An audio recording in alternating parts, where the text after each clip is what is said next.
그 장면 또 이강인 선수가 기여를 했죠. 전반 22분이었습니다. 음바페 선수가 시즌 15골을 넣을 때 이강인 선수가 하프라인 이전에서 볼을 뺏어가지고 본인이 이제 오른쪽 측면, 오른쪽 메잘라 자리로 막 치고 들어가면서 드리블로 기점 역할을 했습니다. 이강인 선수의 발을 떠난 공이 덴벨레를 거쳐서 덴벨레 크로스로 골이 됐기 때문에 상당히 이강인 선수를 왜 루이스 에니케 감독이 중용을 하고 왜 이날도 풀타임을 뛰게 했는지를 이 장면이 상징적으로 보여주지 않았나.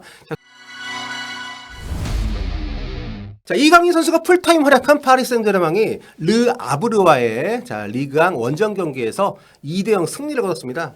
사실 뭐 무실점으로 승리를 거두긴 했지만 정말 힘든 경기였어요. 이날 루이스 에니케 감독이 4-3-3 전형으로 선발 라인업을 짰습니다. 최전방에는 음바페 그리고 양쪽에 그 덴벨레하고 바르콜라 선수를 냈어요. 그런데 그리고 이제 이선에서는 그 이강인과 비티냐 그리고 중앙 수비형 미드필더 자리에 이제 파비앙 루이스 이렇게 뒀고 포백을 되게 특이하게 왼발잡이가 없는 포백을 짰습니다. 아무튼 이런 구성으로 나왔는데 과연 어떤 축구를 보여줄까 궁금했거든요. 근데 그거를 보기도 전에 전반 10분 만에 돈나루마 골키퍼가 갑자기 골대 비우고 나와서 상대 공격수 저지하다가 다이렉트 장을 했습니다.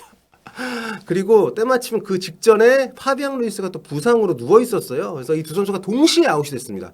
그래서 돈나루마가 빠졌으니까 골키퍼를 넣어야 되잖아요. 그래서 이제 바르콜라 선수를 빼고 그 자리에 아직 바르셀로나에서 파리 생제르맹 온 뒤로 한 번도 경기를 뛰지 않았던 테나스 선수가 들어왔고요. 그리고 루이스가 부상으로 나간 자리에는 우가르트 선수가 들어왔습니다. 이렇게 전반 10분 만에 감독의 애초 플랜 A가 제대로 구동될 수 없는 그런 상황이 됐고 무엇보다 10명이 됐기 때문에 사실 원정 경기이기도 하고요.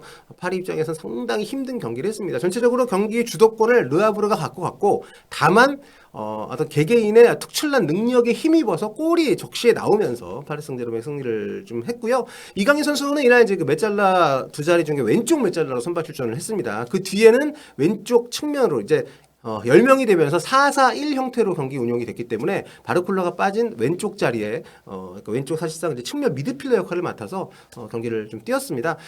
사실 그 애초에 골키퍼 태양당하고 교체가 이루어지려고 할 때 이강인 선수 뺄까 봐 걱정하시는 분들도 많이 있었을 텐데 사실 이강인 선수에 대해서 루이스 에니케 감독은 이강인 선수의 볼 간수 능력 그리고 역습 상황에서의 패싱 능력 그리고 전진성이 있는 기본적인 어떤 그런 마인드 굉장히 애낀다는 것을 우리가 좀 알고 있는데 특히나 이렇게 수적으로 열세 있는 상황에서 중원에서 이강인처럼 장악력이 있는 선수를 빼기는 쉽지 않죠. 결국 이제 풀타임을 뛰었고요. 아무튼 파리 생제르맹은 80분을 10명이 뛰면서도 무실점을 기록을 했고 2대0으로 승리를 했습니다. 1위 자리를 수성을 했고 지금 리그왕에서 보면 10승 3무 1패입니다. 2위 니스하고 승점 4점 차를 유지를 하고 있고요. 굉장히 좋은 흐름을 가져가고 있습니다. 자, 이강인 선수가 이제 풀타임을 뛰면서 이날 뭐 골은 없었지만 아주 중요한 기점 패스를 통해서 팀의 선제골에 아주 큰 기여를 했습니다. 그건 뒤에도 말씀드릴 텐데 하지만 이날 가장 주목을 받았던 것은 이강인 선수 동갑이죠. 2001년생 바르셀로나에서 역시나 이번에 영입이 된 테나스 골키퍼, 아르나우 테나스 골키퍼. 정말 이 친구가 키가 별로 안 크더라고요. 이 그림 보니까 이강인 선수하고 그렇게 키 차이가 많이 안 나던데. 아무튼 피지컬적인 위압감을 갖고 있는 선수는 아닐지 몰라도 상당히 뛰어난 반사신경과 집중력을 통해서 이날 좋은 선방을 많이 보여줬습니다. 특히 몸도 거의 안 풀고 들어왔고 또 경기 감각도 많이 떨어져 있을 수밖에 없는 상황이어서 많은 사람들이 걱정을 했을 텐데 정말 돈나루마 선수가 있었더라도 이것보다 잘했을까 하는 생각이 들 만큼 정말 대단한 활약을 펼쳤습니다. 자, 이날 굉장히 우리에게는 이채로운 경기였죠. 한글 유니폼을 파리 생제르맹 선수들이 다 입고 뛰었습니다. 이강인 선수의 이름이 우리가 한글로 많이 봤지만 저렇게 뭐 음바페, 뭐 테나스 뭐 이렇게 한글로 써 있는 굉장히 낯선 풍경이기도 했지만 어쨌든 이렇게 평소와 달랐던 유니폼을 입은 경기에서 평소와 달랐던 상황을 평소와 다른 선수의 활약을 통해서 파리 생제르맹 승리를 거뒀다는 거 굉장히 우리 기억이 좀 오래 남을 것 같습니다. 한글날도 아닌데 또 제가 모르는 이유가 있나요? 왜 오늘 이런 이벤트를 했는지 모르겠지만 아무튼 굉장히 반갑고 또 보기 좋은 장면이었습니다. 테나스 골키퍼는 이날 경기 끝나고 나서 데뷔전이기도 했지만 정말 멋진 활약을 했기 때문에 동료들의 축하를 많이 받았고요. 이강인 선수도 가서 또 동갑이기도 하고 많은 얘기를 하면서 일단 동기기도 하잖아요. 좀 축하해주는 모습이 있었는데 이날 파리 생제르맹 선수들 AI 평점 먼저 살펴보도록 하겠습니다. 먼저 포트모 보면 이강인 선수에게 7.0점을 줬고요. 최고는 추가골 넣었던 비티냐에게 줬습니다. 8.6점. 이날 재밌는 게 뒤에 가면 레키프 평점 제가 말씀드릴 건데 AI 평점이랑 굉장히 많이 다릅니다. 예.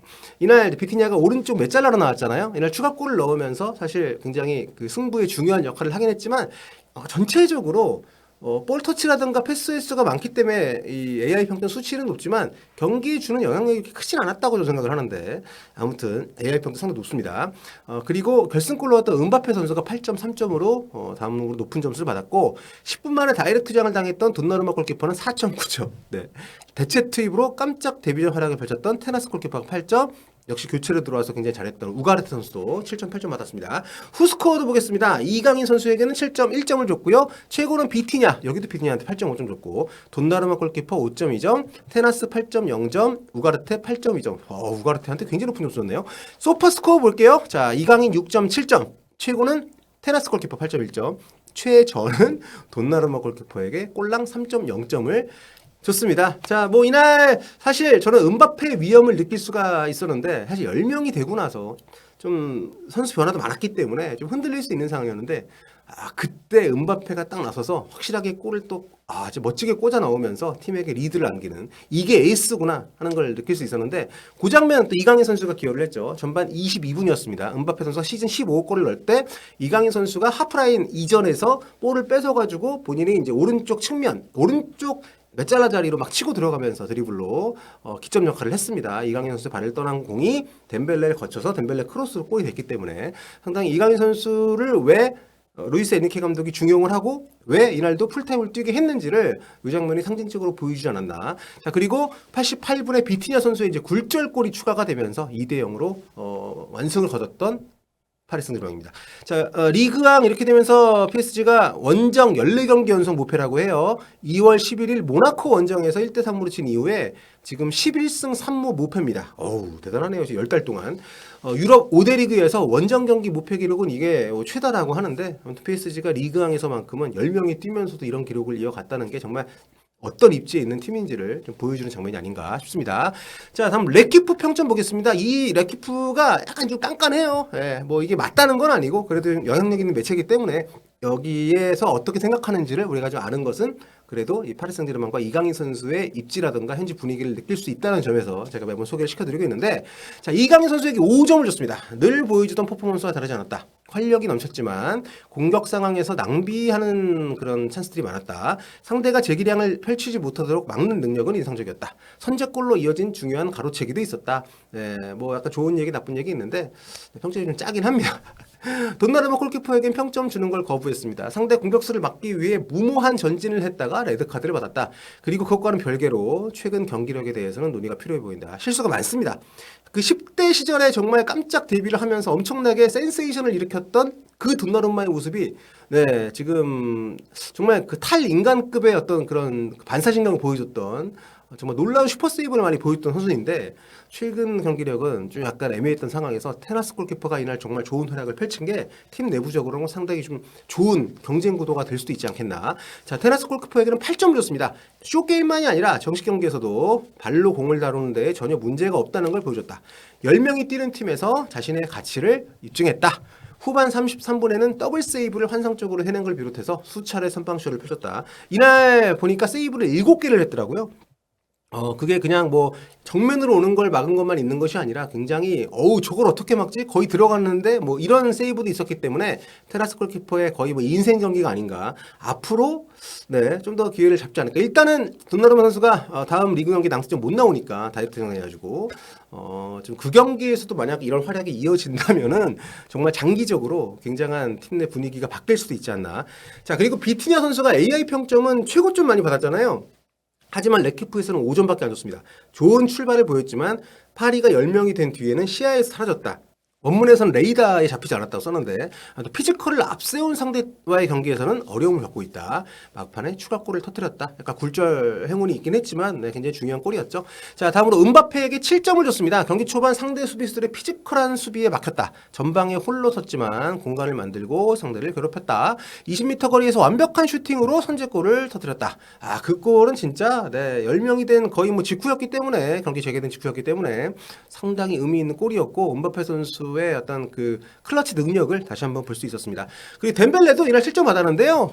좀 확실히 은바페하고 덴벨레가 호흡도 잘 맞고 덴벨레가 어떻게든 은바페한테 좀 만들어주려고 하는 모습도 가상하고 뭐 후반전에 조금 아쉬움이 있었지만 여기도 보면 이제 낮은 위치에서 뛰었지만 엄청난 활약을 했다. 음바페 선제골 도왔고 수차례 음바페를 향한 찬스를 만들었다. 골대도 한 차례 때렸고 뭐 백패스 미스도 있었다. 이렇게 엇갈린 평가를 했습니다. 자, 그리고 루이스 엔리케에게는 6점을 줬습니다. 이해하기 힘든 스타팅 라인업을 냈다. 그러니까 이 레키프는 엔리케 감독의 선발 라인업에 지난번에 이강인 선수 선발을 쓴 거에 대해서도 약간 불평을 했는데 계속적인 좀 의문을 던지는 거죠. 자, 솔레를 왼쪽 풀백 그리고 무키엘레를 왼쪽 센터백 또 음바페를 최전방에 원톱으로 세우고 하무스와 아센시오를 선발해서 뺀 거 이런 것들에 대해서 굉장히 좀 불평을 좀 하는 그런 내용을 썼고요.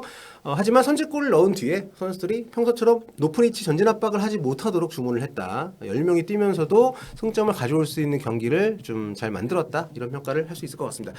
자, 이날 8승 승리를 하긴 했지만 사실 경기 내용이 그렇게 뭐 좋기 힘들었죠. 대부분 르아브르 선수들이 많은 기회를 잡는 상황들도 있었고 그렇기 때문에 앞으로 남은 일정도 상당히 중요한데 일단 그 파비앙 루이스가 지금 자이레멜이 빠진 상황에서 굉장히 좀 중요한 역할을 했었는데 이날 부상으로 실려 나가서 어떻게 지금 또 복귀를 할 수 있을지 모르겠지만 그 부분이 좀 걱정이 되는 부분이 좀 있고요. 아무튼 이날 경기 끝나고 그 라커룸에 모인 선수들이 그 파비안 루이스의 유니폼을 들고 한글 유니폼을 들고 또 응원하는 모습을 좀 보여줬습니다. 퀴우 좀 큰 부상이 아니기를 바라고요. 자, 파리 생제르맹 이번 주말 낭뜨전 이제 돈나르마 없이 치러야 되고 다음 주 중에 있을 도르트문트 원정 이거 중요한데 자, 부상 선수들 돌아올 수 있을지 좀 주목을 해봐야 될 것 같습니다. 아무튼 자이레멜이 없는 상황에서 지금 이런 분위기를 보면 이강인 선수는 계속 왼쪽 메잘라 자리를 계속해서 좀 가지 않을까 루이스 엔리케 감독이 저는 개인적으로 좀 더 윙 쪽에도 한번 써봤으면 좋겠는데 지금 워낙 윙 쪽에 좀 자원들이 많다 보니까 계속 그 위치에서 경쟁을 좀 해야 될 것 같습니다. 자, 이강인 선수 오늘 풀타임 뛰었다는 소식 여러 가지 이야기 묶어서 보내드렸습니다.